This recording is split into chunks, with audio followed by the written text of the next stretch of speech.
Merci Sébastien. Rassurez-vous, je ne vais pas être trop long parce que le temps passe et puis il y a le 5 à 7 à 5 heures justement, donc je vous invite à vous rendre. Ça va être les aspects plutôt historiques sur le système d'unité qui sont abordés dans le 5 à 7.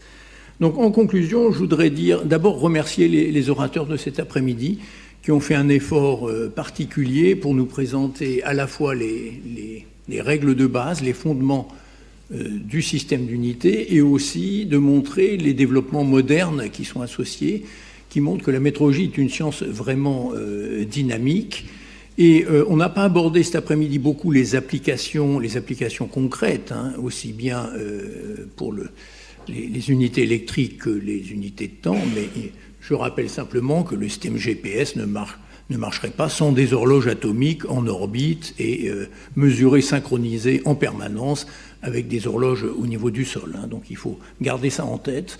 Il y a énormément d'applications qui sont cachées, hein, qu'on n'a pas eu le temps d'aborder dans cet après-midi. Ça pourrait faire un autre sujet d'un colloque ici, mais il y a ce que j'aime bien, c'est un continuum vraiment très étroit entre la physique fondamentale, par exemple l'effet Hall quantique, c'est une découverte complètement de physique fondamentale, et les applications. Et parfois, dès le début, les gens ont senti, von Klitzing avait senti dès le début qu'il pouvait mesurer alpha avec l'effet Hall quantique. Donc il y a cette intrication entre la physique fondamentale et les applications.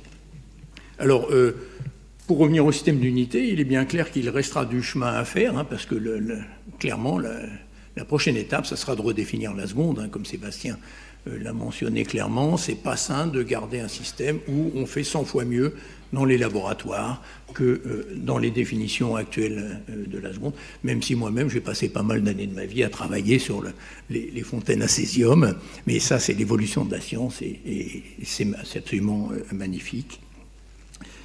Voilà, c'est essentiellement ce que je voulais dire. Donc ce chantier pour peut-être pas la prochaine CGPM, Sébastien, mais un de tes successeurs sera de traiter ce point-là. Il est clair que l'aspect dissémination par des liens fibrés est très important. Il faut savoir que si vous avez besoin d'une fréquence très stable, avec une fibre optique, vous pouvez avoir une fréquence à disposition avec 17 chiffres significatifs quand vous voulez, avec un petit peu d'équipement. Donc ça, c'est une révolution.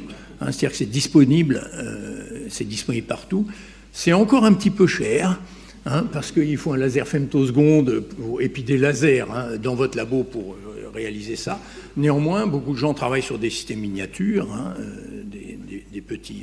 des peignes de fréquences miniatures. Et donc, c'est, si vous voulez, l'analyseur de spectre à domicile, mais avec plusieurs chiffres significatifs. Et on constate que beaucoup d'industriels, en fait, sont intéressés par cette capacité. Tu ne l'as pas mentionné complètement, mais au niveau national, il y a un réseau national de fibres qui s'appelle Refimev, hein, qui est en cours de construction, qui va relier les principaux laboratoires de physique et de chimie qui auront besoin d'étalons de fréquence. Et donc c'est un projet en cours, ça. Hein. Voilà, donc j'ai été bien trop long. Je vous remercie tous d'avoir assisté à cette session. On fait un petit break et rendez-vous au 5 à 7 à 5 heures.